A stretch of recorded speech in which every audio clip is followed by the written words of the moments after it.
Rien n'est permanent. Tout ce que vous croyez solide est en réalité en train de changer sous vos pieds. Et si le chaos que vous redoutez était en fait la clé pour comprendre la vie? Et si la stabilité n'était qu'une illusion à laquelle on s'accroche pour se rassurer? Héraclite, l'ancien philosophe du changement, pensait que la vie ne consiste pas à résister au courant, mais à l'embrasser. Ce soir, explorons la sagesse du mouvement perpétuel et pourquoi il pourrait être le secret pour s'épanouir dans un monde qui ne s'arrête jamais. Bon, parlons du type qui a en gros inventé le concept du lâcher-prise, Héraclite. Imaginez, on est vers 500 avant J.T.C. et les philosophes grecs sont à fond pour comprendre de quoi est fait l'univers. Thalès dit, c'est de l'eau. Anaximène arrive. Non, c'est de l'air. Et là, Héraclite débarque genre. Vous avez tous tort, c'est du feu, et en plus, tout change constamment. Alors bonne chance pour vous accrocher à quoi que ce soit. Sa phrase la plus célèbre? On ne peut pas entrer deux fois dans le même fleuve. Parce que l'eau est toujours en mouvement, et vous aussi. Un peu barré, non? Mais pour lui, ça n'était pas juste une question de fleuve. C'était valable pour tout.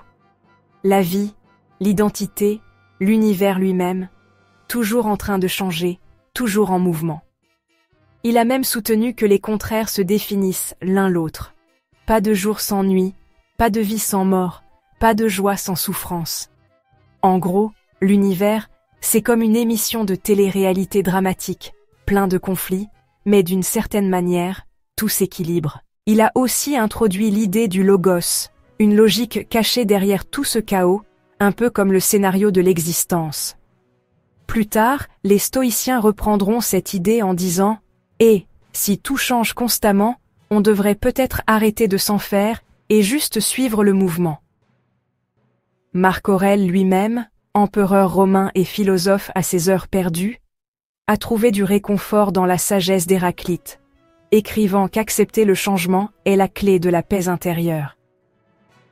Et devinez quoi? La science moderne lui donne raison.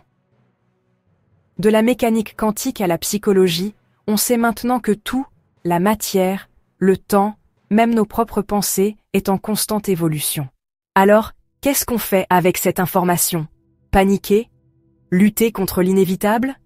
Ou est-ce qu'on apprend, comme Héraclite, à surfer sur la vague de l'existence? Je vous laisse en discuter dans les commentaires. Si tout change constamment, est-ce que quoi que ce soit est vraiment réel? Si tout change constamment, est-ce que quoi que ce soit est vraiment réel? Vous pouvez nous soutenir en vous abonnant si ce n'est pas déjà fait. Prenez soin de vous, prenez soin de vos proches, et je vous retrouve bientôt dans une autre vidéo.